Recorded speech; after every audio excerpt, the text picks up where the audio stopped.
अस्सलाम वालेकुम नाजरीन, देसी टीवी यूएसए के साथ मैं हूं किरण खान। आए नजर डालते हैं आज की खुसूसी रिपोर्ट की जानिब। मारूफ सियासतदान, कानूनदान, लिखारी, दानिश्वर और कौमी अवामी तहरीक के सदर अयाज लतीफ़ पलीजो जो इन दिनों ह्यूस्टन के दौरे पर हैं, उनसे तारिक निहाल खान साहब ने इंटरव्यू लिया।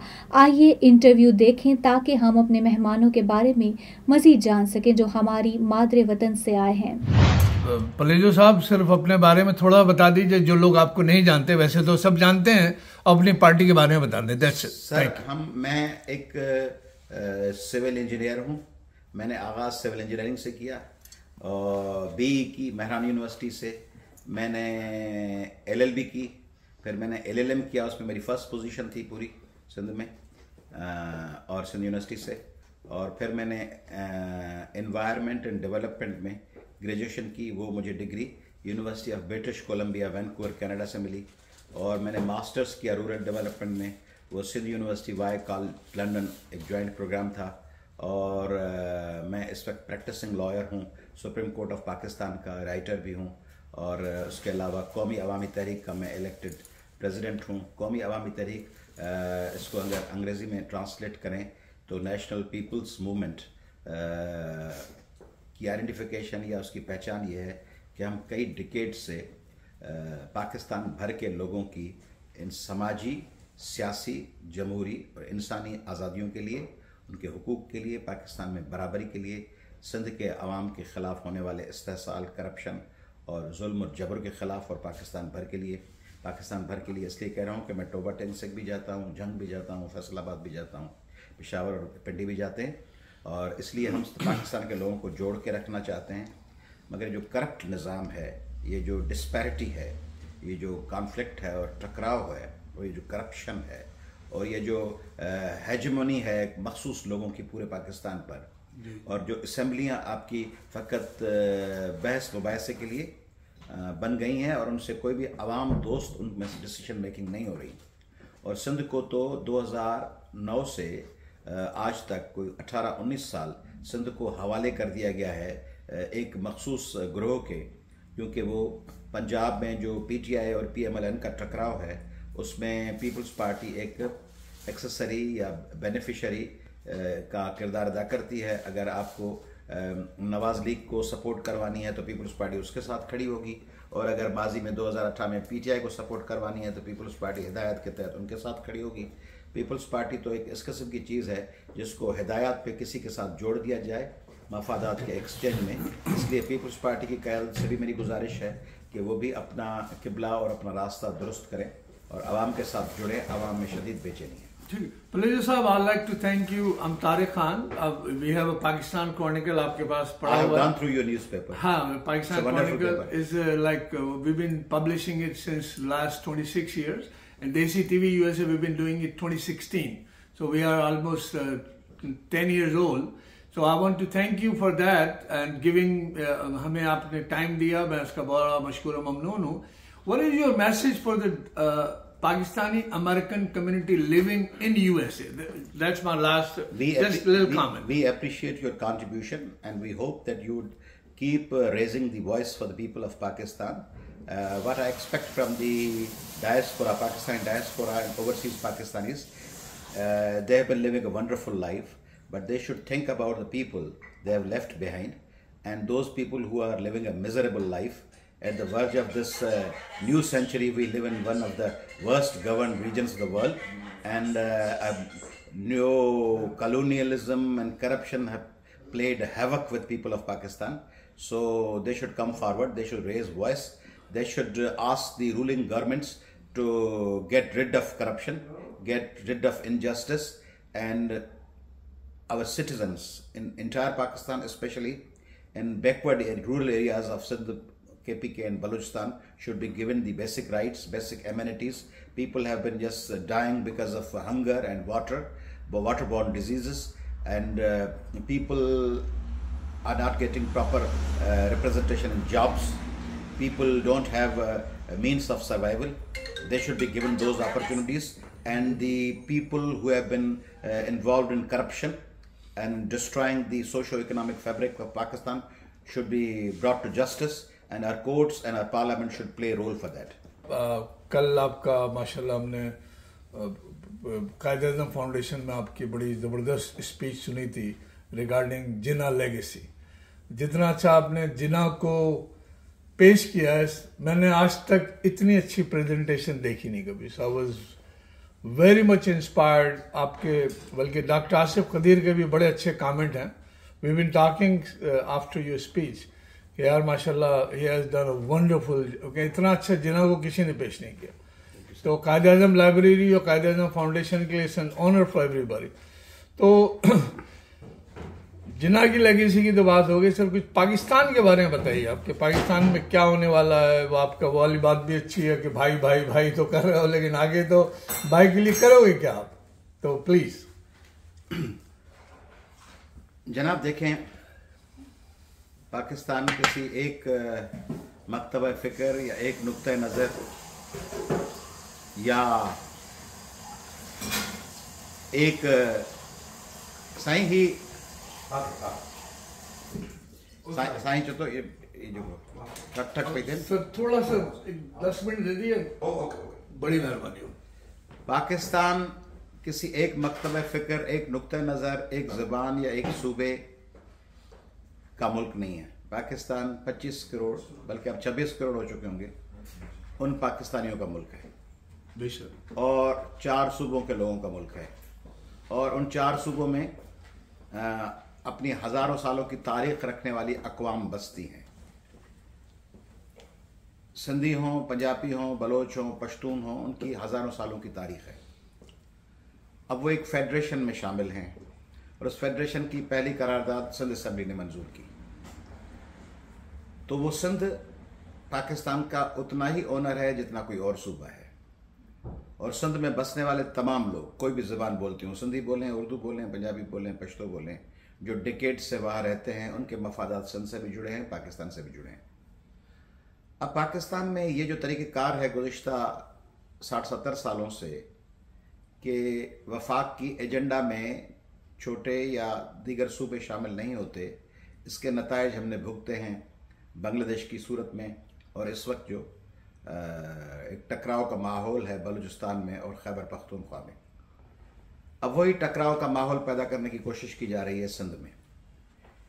मैं तो समझ नहीं पाता कि मुल्क के दुश्मन इस किस्म की कोशिशें करें तो समझ में आता है कि कोई बैरूनी ताकतें आकर लोगों को लड़वाना चाहें।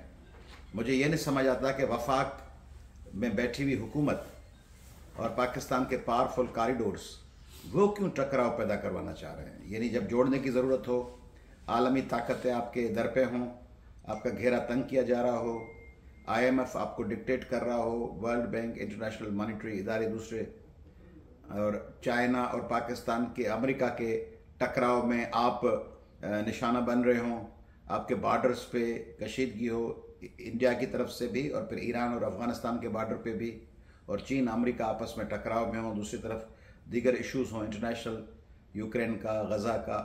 इन तमाम हालात में पाकिस्तान में तो अक्लमंद हुक्मरानों को चाहिए कि लोगों को जोड़ के रखें, लोगों को एक दूसरे के करीब लाएं। इनको क्यों दिलचस्पी है कि लोग KPK और बलूचिस्तान के बाद सिंध में भी लड़ें और फिर पंजाब में लड़ें, कि सराइकी सादरन पंजाब में, सराइकी बेल्ट में लड़ें? तो मुझे ये समझ नहीं आती। या तो बिल्कुल हमने कोई इस किस्म के हुक्मरान चुने हैं जिनमें कोई कैपेसिटी नहीं है, कोई कैपेबिलिटी नहीं है, अकल से पैदल है, या किसी और का एजेंडा है जिसकी ये तकमील चाहते हैं, लोगों को लड़वा कर पाकिस्तान को आइसोलेट कर और पाकिस्तान को एक निशाना बनाने की कोशिश में हैं। मुआशी बहरान है, पेट्रोल की कीमतें चढ़ी हुई हैं, इलेक्ट्रिसिटी की कीमतें चढ़ गई हैं। CNG जब ये लाए, एक गैस लाए, तो उन्होंने ये सोचा नहीं कि पाकिस्तान के पास कितने ज़खायर हैं। किसी पाकिस्तान में कोई एक शख्स ऐलान कर देता है इसको ठीक कर दूंगा, गैस ले आऊँगा, फिर दूसरा कहता है कि मैं ग्रीन पाकिस्तान बनाऊंगा, तीसरा कहता है कि मैं पानी का डैम बनाऊंगा, वो चीफ जस्टिस साहब आए मैं डैम बनाऊंगा। यानी जिसको रात को सोते हुए कोई ख्याल आ जाए, वो तो ज़माना गया ना जब अल्लामा इकबाल साहब ने ख्वाब देखा था। जी जी। तो अब ये ज़माने में इसमें भी रोज़ कोई ना कोई ख्वाब देखता है। सुबह उसको CNG का, फिर CNG लगा दिया सारे पाकिस्तान में, फिर कहा गैस है नहीं। अब CNG पंप अरबों रुपए के लोगों ने लगाए और सारी गैस निचोड़ ली गई, अब कहते हैं गैस है नहीं। इंजन भी तो खराब हो गए ना सारे, इंजन भी खराब हो गए। फिर सिंध पेट्रोल पैदा करता है, सिंध में पेट्रोल इतना महंगा है, गैस सिंध में है नहीं, 72% गैस पैदा करता है, कोयले का रिजर्व है, सिंध को कुछ नहीं मिल रहा। और सिंध के पास कोस्टल बेल्ट है, समंदर है, सिंध के लोग भूख और अफलास से हैं। बलूचिस्तान में समंदरी बेल्ट है, बलूचिस्तान के लोग तकलीफ में हैं। बलूचिस्तान में इतने सारे मादनियात हैं, KPK में मादनियात हैं, वहाँ के लोग तकलीफ में हैं। खुद पंजाब का अवाम अगर आप चले जाएं तो जो भट्ठा मजदूर हैं, टोबा टेक सिंह के ईंटों पे काम करने वाले, जंग के मजदूर और ये आम इलाके फैसलाबाद, शेखुपुरा, वो भी तकलीफ में हैं। इन हालात में पाकिस्तान को एक ग्रेटर डायलॉग की ज़रूरत है। माजी में NRO दिया गया था इंडिविजुअल्स को, शख्सियात को।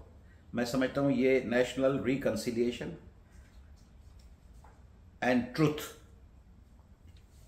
कोई फोरम बने, कोई कमेटी बने, कोई एक बड़ा डायलॉग बने जिसमें सिंधियों, अच्छा समझा ये जाता है कि सिंध की नुमाइंदगी पीपल्स पार्टी करेगी, बलूचिस्तान की नुमाइंदगी बलूचिस्तान के वज़ीर आला करेंगे, KPK के वज़ीर आला करेंगे, या इस तरह नहीं होता। अक़वाम में आलम जब मिलती हैं आपस में तो लोगों के साथ बातचीत होती है। वो ये नहीं कहते कि इस मुल्क ने एग्रीमेंट्स इस तरह करते हैं, ट्रेड और बिजनेस की वो हुकूमतें करती हैं, मगर जब ग्रेट डायलॉग होता है, साउथ अफ्रीका में जैसे हुआ, तो नेल्सन मंडेला उस वक्त इक़्तिदार में नहीं था जी, तो ये यासर अरफात वज़ीर आज़म नहीं थे। इस किस्म के जब डायलॉग्स होते हैं, महात्मा गांधी और मोहम्मद अली जिन्ना भी उस वक्त हुक्मरान नहीं थे, नई भगत सिंह और सुभाष चंद्र बोस थे, लेनिन भी इक़्तिदार में नहीं थे, माओ भी नहीं थे। तो तमाम लोग बलूचिस्तान के, तमाम रिप्रेजेंटेटिव और तमाम KPK के और सिंध के और पंजाब के, वो बैठ के पर ये फेडरेशन कैसे चलानी है, वसाइल की ओनरशिप सूबों को दें, बराबरी पैदा करें, कौमी असम्बली में अददी अक्सरियत के बजाय कौमी असम्बली में कंसेंसस के जरिए फैसले हों आइंदा 10-20 साल। कंसेंसस, मेजॉरिटी डिसीजन नहीं, कंसेंसस। बड़े इश्यूज पे, छोटे छोटे मामले पे मेजॉरिटी कर लें, बड़े इश्यूज पे कंसेंसस। कैनालों का फैसला वापस लें, फौरन से पेशतर नुकसान होगा। बलूचिस्तान में डायलॉग करें, KPK में डायलॉग करें। 26वीं तरमीम पे जब आपके पास कंट्रडिक्शन है, इख्तिलाफ राय है, उस पर बातचीत करें अपोजिशन के साथ, तमाम पार्टीज के साथ। पीका जो ऑर्डिनेंस है उसके हवाले से लोगों में बड़ी बेचैनी है। सिंध में तो जो हुकूमत के खिलाफ बोलता है उसको कहते हैं तुम पर पीका की FIR काट देंगे। तो ये जो डर और दहशत से मकबूजा इलाके चलते हैं, अपना वतन नहीं चलता। बेशक अपना वतन बराबरी, प्यार, मोहब्बत, रवादारी, हारमोनी से चलता है। मकबूजा इलाके चलते हैं दबाव से, डर से, दहशत से। इसलिए ये पाकिस्तान हम सबका है, उसको हम चला सकते हैं। और मैं एक और बात कहूँ कि ये दौर बड़ी रियासतों का है। पाकिस्तान एक बड़ी रियासत, एक कामयाब रियासत बनेगा तो उसमें बसने वाले तमाम लोगों को फायदा होगा। मगर अगर पाकिस्तान को खुदा न खास्ता कोई नुकसान हुआ तो पूरा खत्ता डिस्टेबलाइज हो जाएगा। इसलिए पाकिस्तान को जोड़े रखने की जरूरत है, मगर बराबरी के बुनियाद पे, इंसाफ के बुनियाद पर, रवादारी के बुनियाद पर, और तमाम सूबों के लोगों की अपने वसाइल पर ओनरशिप और मालकी के हवाले से।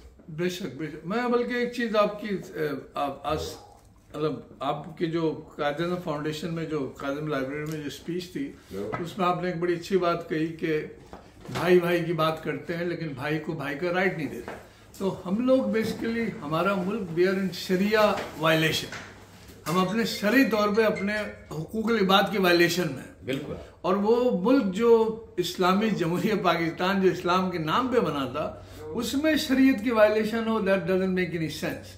तो आपकी बात बिल्कुल सही है कि हमें हुकूकुल इबाद देने घर से शुरू करना है, हर भाई को उसका राइट देना। बिल्कुल सही कह रहे हैं। देखें कलाम पाक में या इस्लाम में तब बहुत, जैसा आपने जिक्र किया, बहुत ज्यादा जोर दिया गया है हुकूकुल इबाद पर। और कहा जाता है इंटरप्रिटेशंस में कि अल्लाह पाक अपने हवाले से जो जिम्मेदारी आयद हैं उन पे माफी दे सकते हैं। किसी की नमाज हो गई, किसी का रोजा कज़ा हो गया, अल्लाह पाक उसमें, मगर किसी और शख्स के साथ ज्यादती हुई है तो जब तक वो शख्स माफ न करे और उसके जुल्म का अजाला न हो, तब तक अल्लाह ताला भी शायद माफ न करें। इसलिए ये जो हमने जुल्म और जबर का बाजार गर्म किया हुआ है, खवातीन पाकिस्तान में गुज़िश्ता 24 घंटे में 2 खवातीन कत्ल हो गई है सिंध में, और एक पुलिस की सिपाही कत्ल हुई है। एक बच्ची को इसलिए उसके मंगेतर ने कत्ल किया है कि उसने शादी से इनकार किया था लाड़काना में, सदफ। तो बच्चियां कत्ल हो रही हैं, माइनॉरिटीज़ ख़तरे में हैं। माइनॉरिटीज़ पे कोई शख्स आके कोई भी लगा देता है फतवा का इख्तियार आम लोगों को किसने दिया है? मॉब्स को किसने दिया है कि गली में कोई हुजूम निकले और दूसरे हुजूम को, जिस तरह क्रिश्चियन जला दिए गए, जिस तरह वाक़यात हुए पंजाब में, सिंध में और KPK और बलूचिस्तान में, ये वाक़यात हमारे मुल्क का आलमी जो एक टाइटल है, जो उसका इमेज है, उसको नुकसान पहुँचा रहे हैं। इसलिए लोगों के साथ इंसाफ करें, माइनॉरिटीज़ के साथ, ख़वातीन के साथ, किसानों के साथ, उनको इंसाफ दें। और अगर ये करप्शन ख़त्म नहीं करेंगे, कितनी भी बजटें मंजूर कर लें, वो सारे तो जेब में चले जाते हैं हुक्मरानों के। उन सब के महल हैं अमेरिका में, कनाडा में, न्यूयॉर्क, शिकागो, ह्यूस्टन। हर वज़ीर MNA, सिंध का तो मैं जानता हूँ, हर वज़ीर MNA, हर MPA, हर नाज़िम, हर सेनेटर, उसके महल हैं लंदन में, मार्बल आर्च रोड पर, उसके महल हैं मैड्रिड में, रोम में, और उसके ऑस्ट्रेलिया में और USA में और कनाडा में, दुबई में, कैलिफोर्निया में, टेक्सास में, वर्जीनिया में। ये पैसे वहां के लूट कर लोगों को लटका कर लाशों को पेड़ों में, और यहाँ वो महल बना रहे हैं। इस पे कोई अकाउंटेबिलिटी कहाँ है? अदालतें कहाँ हैं? ठीक है sir, thank you so much, so nice. देसी टीवी USA से फिर वक्त इतना ही। मजीद अपडेट्स के लिए देखते रहिए देसी टीवी USA और हमारा OTT प्लेटफॉर्म DTV Flix, जहां 3000 से ज्यादा चैनल्स आप देख सकते हैं। Helping Hand USA is a community that is guided by gratitude. A community that sees blessings beyond just tables. It's Muslims for humanity. Let's make this Ramadan a testament to the gratitude we all share. Join us to provide orphan support, healthcare, education and training, shelter, and much more. Give your zakat today at hhrd.org/Ramadan.